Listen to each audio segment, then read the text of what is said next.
우리 사회가 AI 시대로 접어들었습니다. 한국 사회가 이 AI로 인하여서 떠들썩하고 있습니다. 그런데 AI 시대는 물론이고 산업화 시대, 농경 시대, 수렵 채취 시대에 인간에게 꼭 필요한 것이 있죠. 다름 아니라 하나님의 은총으로 말미암아 우리가 구원을 받는 것입니다. 은혜는 하나님께서 우리에게 주시는 큰 축복 중 하나입니다. 우리는 자신의 은혜를 깨달을 때마다 그리고 그 은혜를 믿음으로 받을 때마다 새로운 삶을 시작할 수가 있습니다. 이러한 은혜는 우리가 가지고 있는 모든 것을 초월하는 것입니다. 성경에서는 우리 주 예수 그리스도의 은혜와 하나님 아버지의 사랑과 성령의 교제가 항상 여러분과 함께 하기를 바랍니다. 고린도후서 13장 14절의 말씀입니다. 이 구절을 우리가 볼 수 있는데 이 구절은 은혜가 하나님 아버지와 예수 그리스도 성령과 함께하는 선물인 것을 말해주고 있습니다. 우리는 우리가 할 수 있는 것이 무엇이든지 하려고 노력합니다. 우리는 가끔씩 노력해서 이룰 수 있는 것도 있지만 때로는 우리의 노력이 부족해서 실패할 수도 있습니다. 하지만 하나님의 은혜는 우리가 그의 자녀로서 언제나 받을 수 있는 것입니다. 하나님의 은혜를 믿음으로 받는다면 우리는 우리가 할 수 있는 것을 뛰어넘을 수가 있습니다. 우리는 인간적으로 불완전하며 잘못을 범할 때가 있습니다. 그러나 하나님의 은혜는 우리가 우리의 허물과 죄에서 벗어날 수 있도록 도와주십니다. 만일 우리가 우리 죄를 자백하면 그는 미쁘시고 의로우사 우리 죄를 사하시며 모든 불의에서 우리를 깨끗게 하실 것이니라. 요한일서 1장 9절이라는 말씀처럼 우리가 우리 죄를 자백하고 그 죄 사함을 믿음으로 받는다면 하나님께서는 우리를 용서하시고 깨끗하게 해 주실 것입니다. 하나님의 은혜는 우리가 주어진 삶을 더 큰 목적과 큰 의미로 채울 수 있도록 도와주십니다. 우리는 하나님의 계획과 의지를 따르는 삶을 살면서 우리 인생에서 새로운 가능성과 기회를 발견할 수 있습니다. 우리는 하나님의 은혜를 받음으로 죄사함을 받을 뿐 아니라 내가 도저히 할 수 없는까지 이룰 수 있습니다. 여러분, 여기까지가 챗GPT로 만든 설교입니다. 제가 쓴 설교가 아닙니다. 제가 챗GPT에 은혜에 대한 설교를 한 편 만들어 주세요. 그랬더니 만들어준 설교입니다. 이제 여러분, 목사가 필요 없는 시대가 와버렸습니다. 챗GPT에 이제 구원에 대해서 여러분 설교를 한 편 작성해 주세요. 그러면 짤막하지만 이런 설교를 만들어주면 여러분 앞에다가 레코드 틀듯이 틀고 여러분 앉아서 예배를 드리는 날도 올 수도 있습니다. 어쩌시겠습니까 앞으로?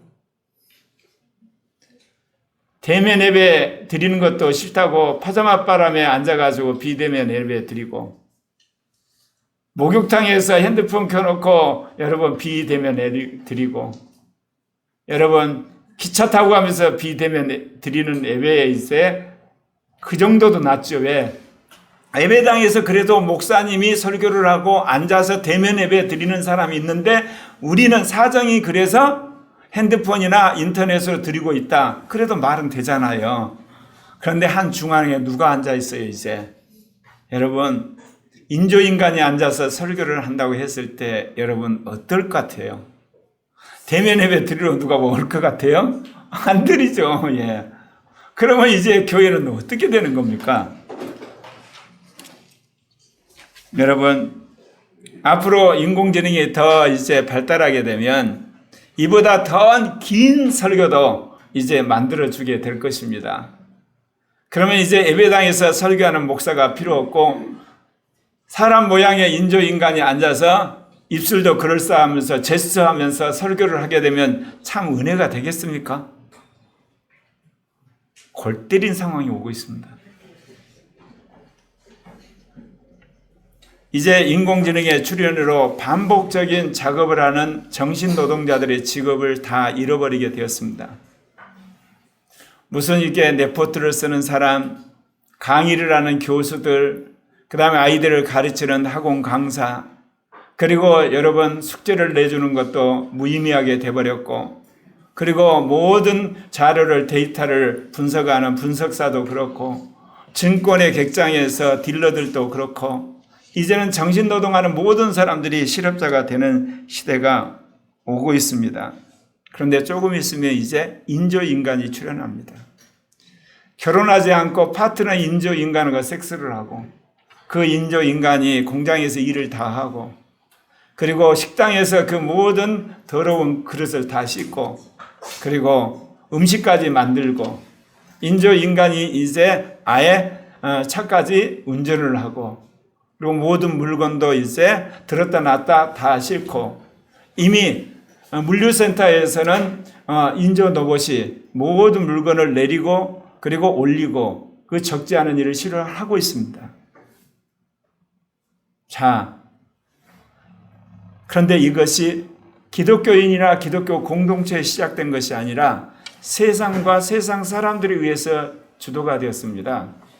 그렇기 때문에 기독교인과 교회가 접하는 그 쇼크는 이루 말할 수가 없는 겁니다.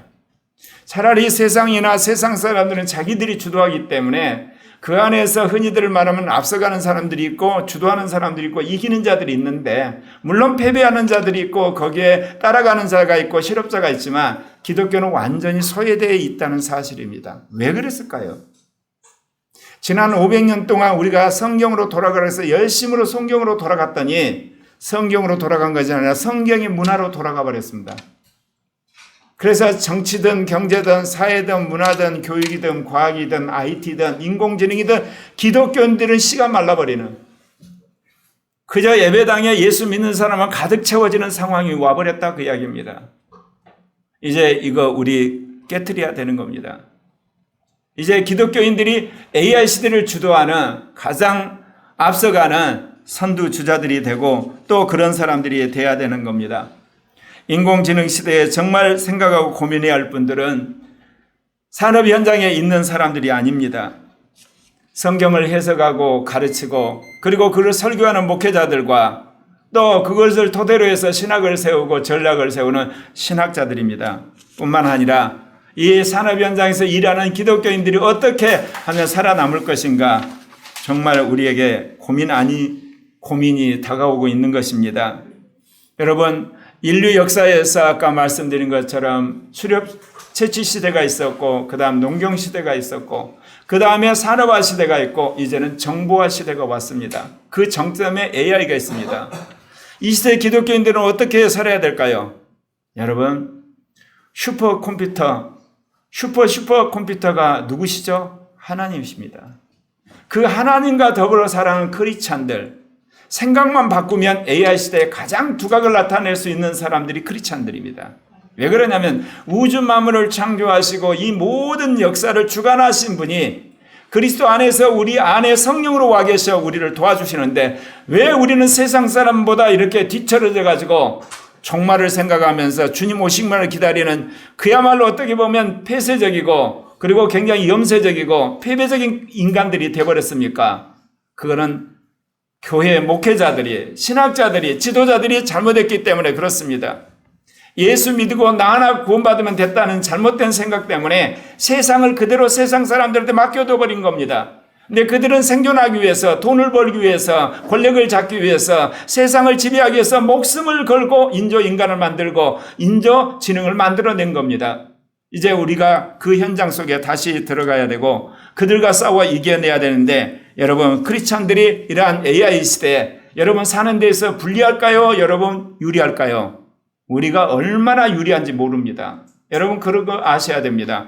그래서 오늘 여러분 이 기독교인들이 살아가는 데 있어서 이 인조인간 또는 인조지능과 더불어서 우리가 살아가는데 우리의 고민이자 또 우리의 탁월함에 대해서 여러분들에게 말씀드리려고 합니다.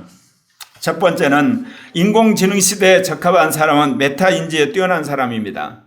메타인지가 뭔지 여러분 아십니까? 내가 열심히 수학 공부를 하고 영어 공부를 하고 사회 공부를 하고 과학 공부를 해서 열심히 지식을 습득하는 것은 인지라 그러죠. 공부한다는 겁니다. 그런데 메타인지란 것은 내가 얼마나 알고 얼마나 모른가를 아는 겁니다. 소크라테스가 그랬죠. 너 꼬라지를 알아. 그 말이 그런 겁니다. 내가 어떤 존재인 걸 알아야 돼요. 여러분 제가 강남에 가서 대치동에 가서 학원 강사를 하면서 제가 하나 배운 게 있어요. 한번 내가 학부모한테 항의를 받은 적이 있어요. 가서 한 달 돼가지고 시험을 봤는데 얘가 수학을 2개 틀린 거예요.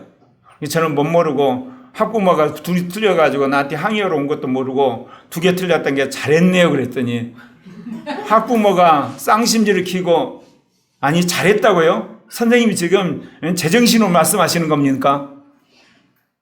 대치동은 뭐냐? 다 맞아야지 고만이고 하나 하면은 그거는 잘못 본 거고 2개 보면 망한 거예요. 그러면 거기서는 주로 뭐를 하느냐? 선행학습을 다 해가지고 이게 자기 본시험에는 뭐냐? 오답 정리를 해가지고 만점 받는 전략인 거야. 제가 거기서 배운 게 오답 정리. 예. 여러분, 메타인지라는 건 일종의 뭐냐면 내 인생의 오답 정리를 하는 거예요. 내가 뭐를 알고 있는가? 또 내가 뭐를 모르고 있는가? 2가지를 아는 거예요. 여러분 자신이 이 세상에 살면서 뭐를 알고 있는가, 뭐를 모르고 있는가를 알게 되면 여러분 그 분야에서 꼭 승리합니다. 오답 정리하는 사람은 뭐만 정리한다는 거예요, 이제? 틀린 것만 공부해요. 아는 것 안 해. 왜? 선행학습을 해서 어지간히 다 알았어요. 근데 마지막 몇 개를 틀렸거든. 그것만 찾아서 계속 공부하는 거예요. 크리스찬의 삶에 있어서 어때요? 우리가 이게 안 돼 있는 거예요. 크리스찬이 살아가는데 믿는다는 이름으로 하나님의 은혜라는 개념으로 뭐를 알고 있는지 뭐를 모르는지 우리가 한마디로 우리 스스로를 돌아보지 않아요. 그러나 우리는 성령을 받았기 때문에 사실은 우리가 오답 정리를 하면 누구보다 더 잘할 수가 있습니다. 명확하게 성령이 가르쳐 주시니까. 그러면 우리가 더 잘할 수 있는 거 아니에요? 그런데 그걸 안 한다 그 이야기입니다. 시편 39편 7절부터 8절에 주여 이제 내가 무엇을 바라리요 나의 소망은 주께 있나이다. 나를 모든 죄에서 건지시며 우매한 자에게서 욕을 당하지 않게 하신 주님. 이제 우리는 어떤 오답 정리까지 합니까? 내가 뭐를 행하고 뭐를 행하지 않는 것까지 알잖아요. 내가 어떤 계명을 지키고 어떤 계명을 지키지 않는가를 돌아보면서 우리가 회개하는 거 아니겠습니까? 그래서 우리가 죄를 끊어버리고 악습에서 끊어질 때 하나님은 우리에게 은혜를 주시는 겁니다. 죄가 끊어지는 것도 은혜지만 죄를 끊은 사람에게 주신 하나님의 축복이 있어요. 예. 그러니까 크리스찬들이 이 시대에 앞서갈 수밖에 없다 그 이야기입니다. 그리고 또한 우리는 살아가면서 내가 뭐를 믿는지 뭐를 믿지 않는지를 명확히 알고 여러분이 믿지 않은 걸 하나씩 여러분 믿음으로 바꿔가게 될 때 여러분의 삶에 놀라운 역사가 일어나는 줄 믿습니다. 내가 아는 것이 무엇이고 그리고 내가 모르는 것이 무엇인지를 아는 그리고 객관적으로 그걸 아는 것이 참으로 필요한 시대가 왔다 그 이야기입니다. 그런데 우리가 대부분 반성을 하게 되면 뭐를 한다 그러죠? 피드백. 과거에 내가 설정한 것을 오늘 내가 평가를 해보니까 문제가 있다. 피드백이 아니라 여러분 이제는 뭐예요? 피드포워드. 미래를 설정해 놓고 내가 오늘 열심히 살았는데 그 시점에 가가지고 여러분 돌아보면서 미래를 여러분 바꾸셔야 되는 거예요. 오늘날 한국 역사가 왜 이 지경이 됐습니까? 허구한 과거 역사하고 싸웁니다. 지금 한국은 미래를 가야 될 시점이에요. 윤석열 정권이 이제 선진화 AI 시대로 가지 않으면 한국은 5년 내지 10년이 되면 전부 다 빅테크 기업의 하청업체로 다 전락하고 맙니다. 넷플릭스 여러분 보셨죠? 영화 한 편 봤다고 전부 돈 내잖아요. 이제는 챗 GPT가 되게 되면 그거 유료거든요. 사람들이 고급 정보를 돈 내고 하기 시작하면 우리 돈이 가만히 앉아서 결국 미국으로 가는 거예요. 그럼 여러분이 그것쯤이야? 아니에요. 이제 그것이 더 발전되게 되면 모든 코딩을 해주고 그것이 그림을 그려버리고 그리고 그것이 이제는 작곡을 해버리고 그것이 모든 금융 분석사를 하는 전문적인 AI가 나오기 시작하면 모든 산업이 초토화가 되는 겁니다. 사람들이 돈을 주고 그 AI에 자문을 받을 거 아닙니까? 그래야만 앞서가니까. 그러면 내놓으라는 한국의 산업이 다 주저앉는 겁니다. 근데 정신나간 이 한국의 지도자들은 지금 권력 다툼만 하고 있습니다. 지난 이야기 같고. 크리스찬들이 깨어나서 이 일에 앞장서야 되고 특별히 우리 어린아이들, 청소년, 청년들. 그러면서 제가 돌아보면서 나도 참 세상 물정 너무 몰랐구나 회개 많이 했습니다. 다행히 이번에 우리 이게 고3들 컴퓨터나 이게 소프트 분야들 그리고 의료계통에 간 게 참 감사해요. 앞으로 저는 그래요. 무조건 소프트 분야다 이제. 네, 100세 시대에 그 모든 기술을 적용할 수 있는 게 어느 영역이든 다른 것들은 전부 다 로봇이 바꿔버리고 인공지능으로 바꿔져 가는 시대에 축소되기 때문에 여러분 언제 잘릴지 모르는 불안 속에 사는 거예요. 근데 제가 말씀드린 것처럼 과거에 내가 계획한 것을 오늘 보니까 잘못해서 과거를 뜯어고치는 사람이 아니라 여러분 항상 미래를 바라보고 그 미래에 따라서 오늘을 준비하는, 제가 유튜브를 보면서 AI 시대에 적합한 인재라고 하는 강의라는 교수님 이야기를 들었는데 그분 이름을 찾아봐도 안 나와서 제가 그 이름을 말을 못하겠어요. 그분이 어떤 이야기를 하냐, 자기는 10년 후에 계획을 세운다는 거예요. 그리고 그 10년을 바라보면서 5년치를 세우고 3년을 세우고 1년을 세우고 그리고 1개월을 바라보면서 하나하나 미래에 대한 이력서를 썼다 이거예요. 우리는 미래에 대한 꿈을 가지고 있죠. 그분은 10년치 이력서를 미리서 쓰는 거예요. 그리고 거기에 대해서 도달하기 위해서 구체적인 자기가 계획을 세워서 그 길을 가는데 그 사람이 결국은 구글에 코리아에 있다가 구글 본사를 거쳐서 지금 카카오 인사 담당 그 지도자인데, 사실 어떻게 보면 제 인생을 돌아봐도 그래요. 저는 항상 미래지향적이었거든요. 제가 6년 전 동성애 운동 시작할 때도 처음에 목적이 뭔지 아시죠? 250만 통합교단을 완전히 반동성애 교단으로 바꿔야 되겠다. 그 목표를 설정했어요. 그 목적을 설정했으면 그 다음 뭐겠어요? 교단 헌법을 바꿔야 되잖아요. 근데 놀랍게 고만호 목사님과 그분들과 합력해서 결국 교단 헌법을 바꿨어요. 그 다음 뭐겠어요? 중요한 것이 신학교를 바꿔야 돼요. 동성애 인권이란 걸 신학교에 다 퍼뜨리거든요. 그러니까 결국 장신대 총장 연임을 저지시켰어요. 그 다음은요, 이 목사 중에 동성애 운동하는 사람 면직을 시켜버려야 돼요. 그 일을 하고 나니까 250만 교단이 완전히 반동성애 교단으로 바뀌어져 버리는 거예요. 저는 살아오면서 그랬어요. 흔히들 저한테 사람이 목적지향적이래요. 나는 그래서 그것이 어떻게 좋기도 하고 그 말할 때 들으면 사람들한테 비난 섞인 비슷한 거 있잖아요. 목적지향적인 사람이 풍기는 게 뭐예요? 목적을 위해서 수단과 방법과 그리고 모든 걸 동원해서 기어이 이루고자 말했다는 그런 이미지가 강하잖아.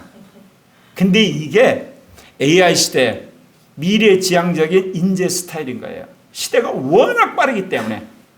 그리고 이 AI와 경쟁하려면 여러분이 미래에 대한 설정을 해놓고 그거를 위해서 여러분들이 준비를 해야지, 과거의 역사를 공부하고 거기서 교훈 얻는 식으로 하게 되면 여러분은 항상 세상에 뒤처지게 된다, 그 이야기입니다. 사랑하는 형제 자매 여러분, 이제 시대는 바뀌었습니다. 오늘 제가 창민회 설교하면서 청소년한테 물어봤어요. 크리스찬이 이 시대에 있어서 탁월함이 뭐냐 그랬더니 은상이가 그 이야기를 했어요.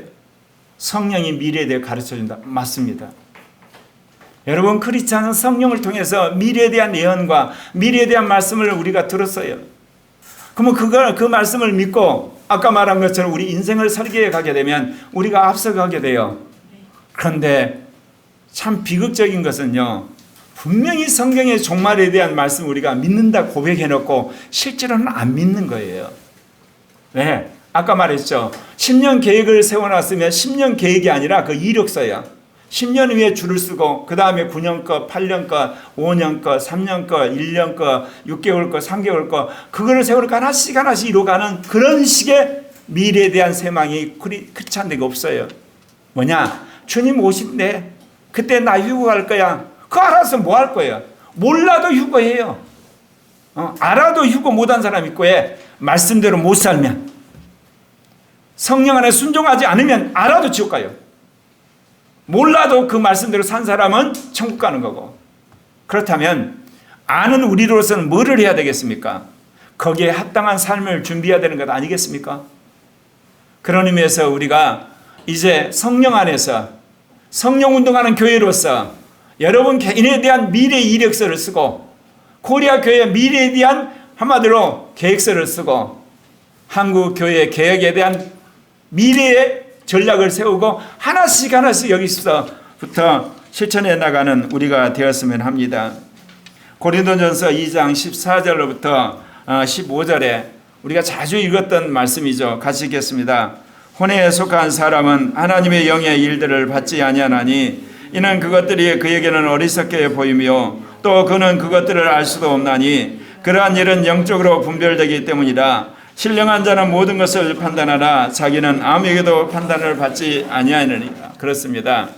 두 번째, 기독교는 어떤 질문에 대한 대답을 얻을 수가 있습니다. 왜 그렇죠? 인생의 모든 질문에 대해서 대답하신 분이 누구세요? 하나님이시잖아요. 그런데 역설적으로 기독교인들은 질문을 하지 않습니다. 왜? 교회가 질문을 못하게 합니다. 이상한 질문하면 대번에 이단이라고 그럽니다. 또 이상한 질문하면 그거는 마귀한테 이렇게 꼬임받았다 그러고 좀 톡톡 질문하게 되면 그거 위험하다 그러고 다 잘라버립니다. 다 자르면 어떻게 창의적인 아이디어가 옵니까? 어떻게 혁신하는 생각이 올라옵니까? 어떻게 이 시대를 주도하는 생각이 올라옵니까? 제가 유튜브를 봤더니 그런 말을 했더라고. 나쁜 질문은 없다. 제가 그 말을 받아들이기로 했어요. 근데 실은 나쁜 질문도 있어요.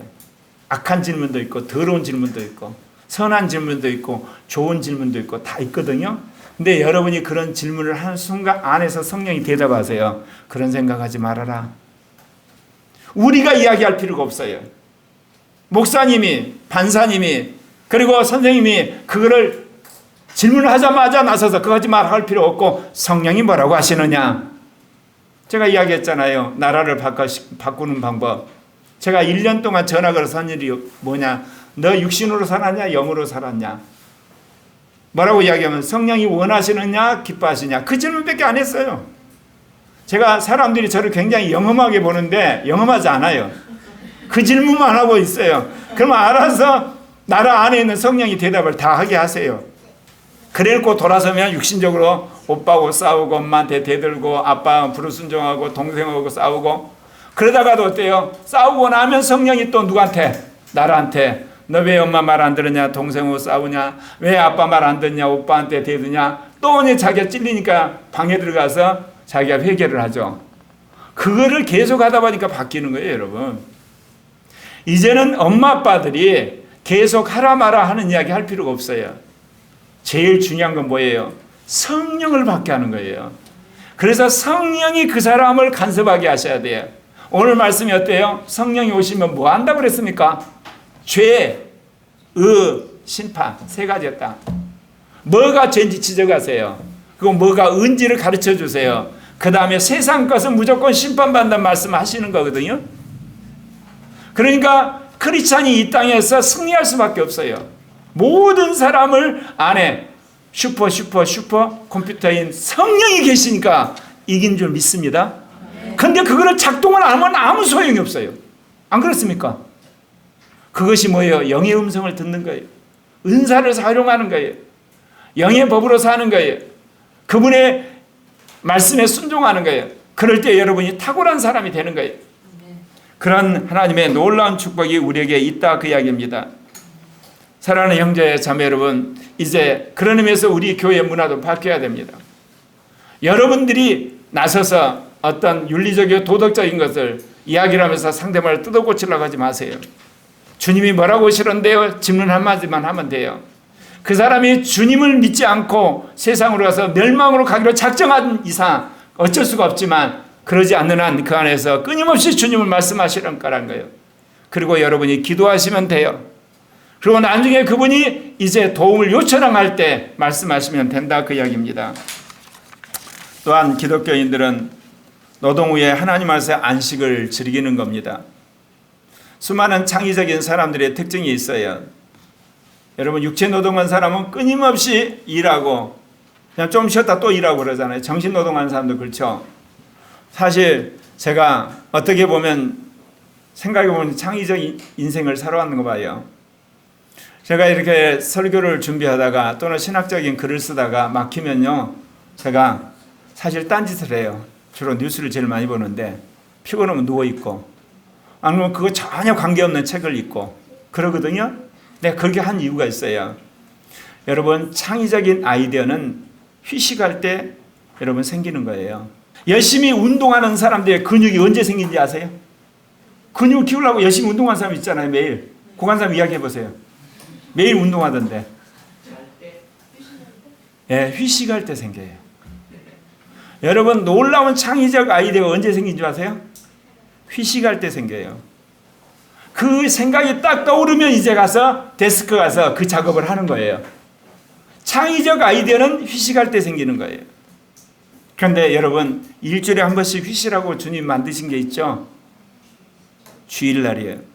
근데 여러분, 주일날이 여러분 또 다른 노동이 되고 있어요. 왜 그럴까요? 육신적 생각이 가득하니까. 오늘 야구장에 가야 되는데, 오늘 등산 가야 되는데, 오늘 술 한 판 먹어야 되는데, 오늘 가가지고 친구들하고 같이 축구해야 되는데, 오늘 친구들하고 만나 게임장에 가야 되는데, 육신의 쾌락이 정말 가득 차 있는 사람이 주일날 오니 얼마나 힘들겠습니까? 또 다른 노동이 돼버린 거예요.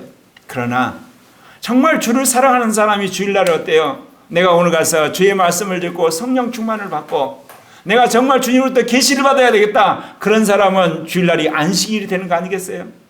사실 어떤 의미에서 한국교회 예배가 또 다른 노동이 돼버린 거야. 가치관이 안 바뀌었기 때문에. 사랑하는 형제 자매 여러분, 주일날 와서 예배 드리는 것도 대단하지만 여러분, 가치관이 바뀐 상황에서 예배 드리셔야 돼요.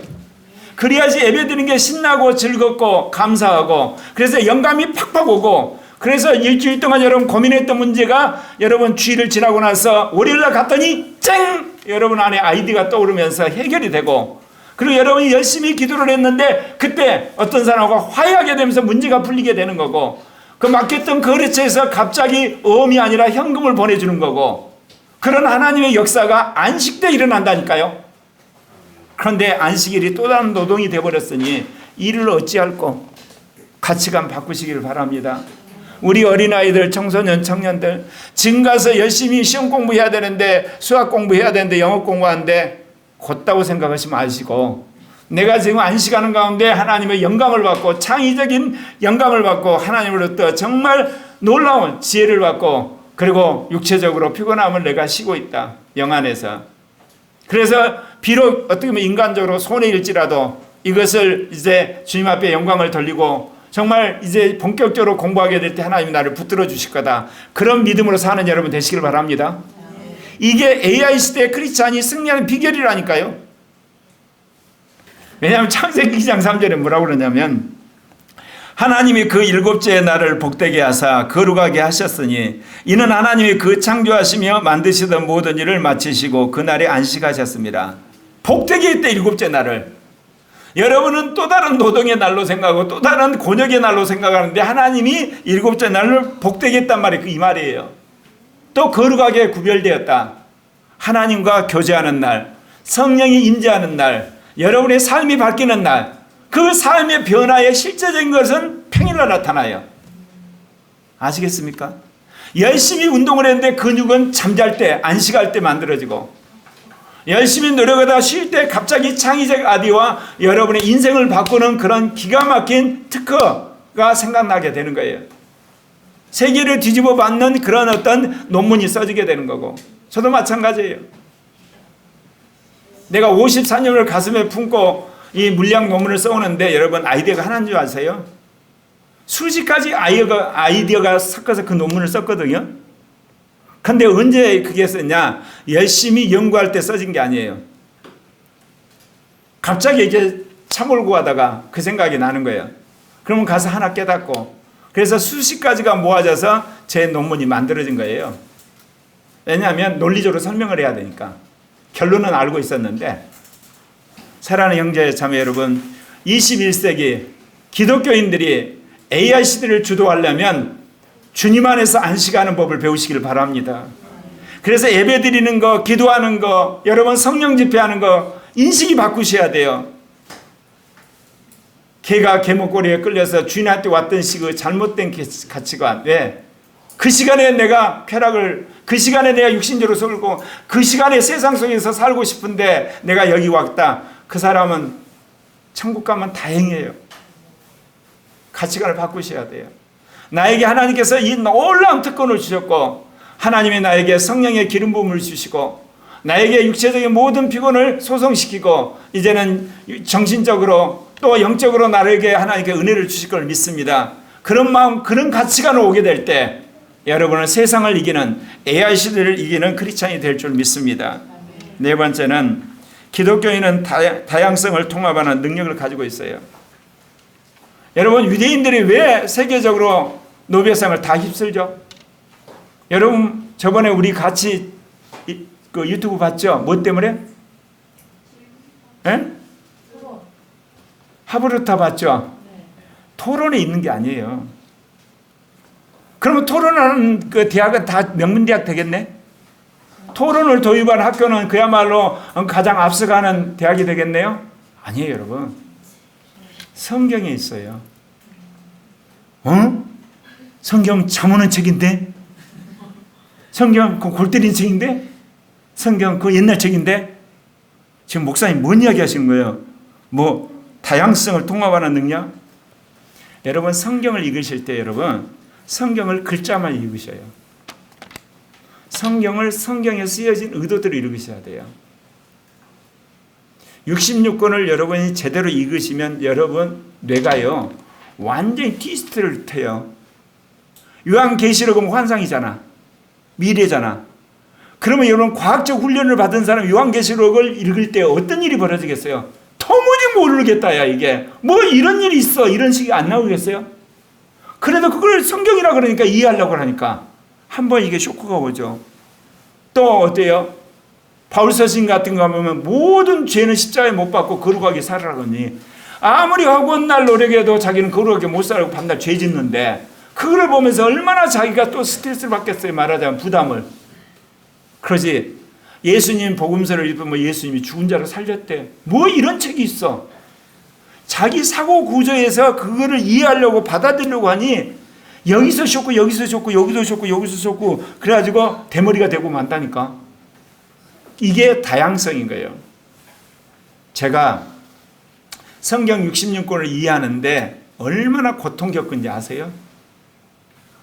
제가 마지막까지 제일 싫어했던 그 책들이 있어요. 다른 사람들은 가장 좋아하는 책인데 시편, 잠언, 전도서. 그 특징이 있죠. 개인적인 삶에 관한 거예요. 윤리적인 거. 거룩한 삶. 다른 건 다 우주에 관한 이야기, 역사에 관한 거, 교회에 관한 거, 종말에 관한 거, 창조에 관한 거, 거시적이잖아요. 근데 그거는 전부 순전히 개인적인 삶이야. 근데 나이가 먹고 삶의 실천을 보려고 하니까 그 책을 또 결국 읽게 하시더라고. 그래서 66권을 대충 이제는 다 이해하고 그걸 믿고 내 것으로 만드는 과정을 통해서 느낀 게요. 성경 66권을 살다 보면 머리가 슈퍼컴퓨터가 돼야 돼요.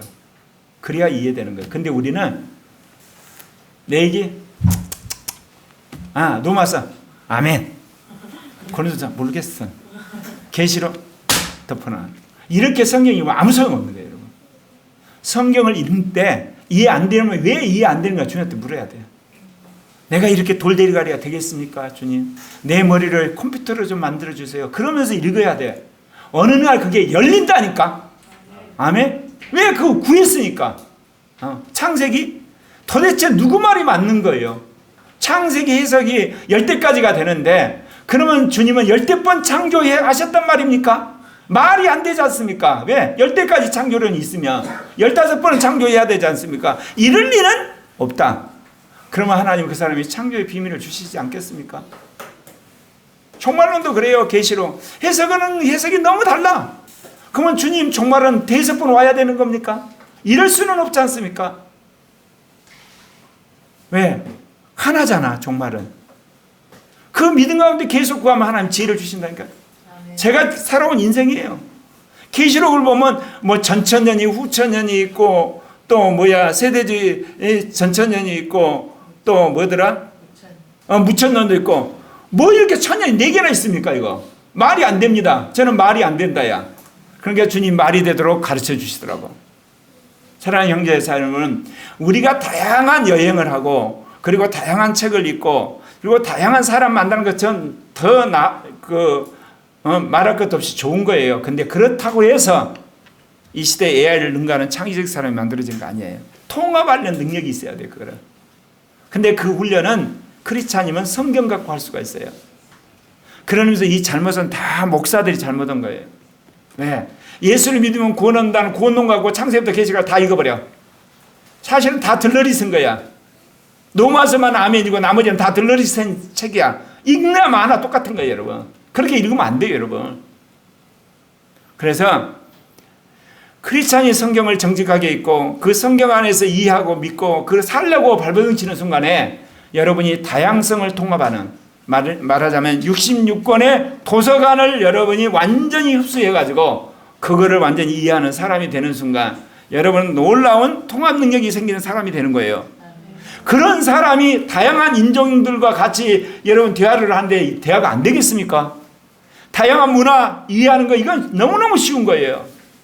다양한 계층의 사람들을 만나는 거. 성경이 그렇게 복잡하고 그리고 성경의 다양한 그런 여러 가지 책들을 내가 이해하고 접했는데 그런 의미에서 크리스찬이 AI 시대에 가장 앞서갈 수 있는 그런 가능성을 주님이 이미 우리에게 주셨다는 걸 믿으십니까? 아멘. 예, 제가 오늘 이야기한 거 4가지 이건 너무 중요하니까 다시금 반복 좀 해야 돼요. 뭔 말 이해가시죠? 지금까지는 그냥 여러분이 받아들이고 믿고 했지만 이거는 AI 시대에 우리가 이겨야 되니까 첫 번째 거꾸로 합시다. 자, 같이 읽읍시다. 시작. 기독교인은 다양성을 통합하는 능력을 함양할 수 있다. 4번째. 그 다음 3번째. 기독교는 노동 후에 하나님 안에서 안식을 즐긴다. 3번째. 기독교는 어떤 질문에 대한 대답을 받을 수 있다. 첫 번째. 기독교인은 메타 인지에서 탁월할 수 있다. 아멘. 예. 그래서 아무쪼록 이것이 여러분이 됨으로 말미암아 AI 시대에 가장 앞서가는 코리아 교인, 코리아 교회가 될 줄 믿습니다. 그래서 제가 우리 코리아 교회가 힘들고 어렵지만 고층 간사하고 이강욱 간사, 데이터 사이언스하고 교육계 가라고 한 거 잘한 것 같아요. 왜냐? 미래를 보고 투자를 했어요. 그래서 그리고 이번에 고3들 IT 분야하고 또 의료계 가게 한 거 그것도 잘한 것 같아요. 그래서 우리가 미래를 보고 가는 그래서 미래를 보고 가다 보면 어느 날 뭐가 되어 있다? 코드가 안 맞지구만. 미래를 향해서 열심히 갔는데 어느 날 뭐가 되어 있더라? 현재가 되어 있더라. 그런 겁니다. 미래는 반드시 현재로 옵니다. 사실 여러분 미래를 위해서 투자한 게 아니에요. 미래를 위해 투자했는데 어느 날 현재가 되어 있는 거예요. 때문에 현재만 바라본 사람은 어느 날 어디로 가 있더라? 저 과거의 꽁무니에 있더라. 기도하겠습니다.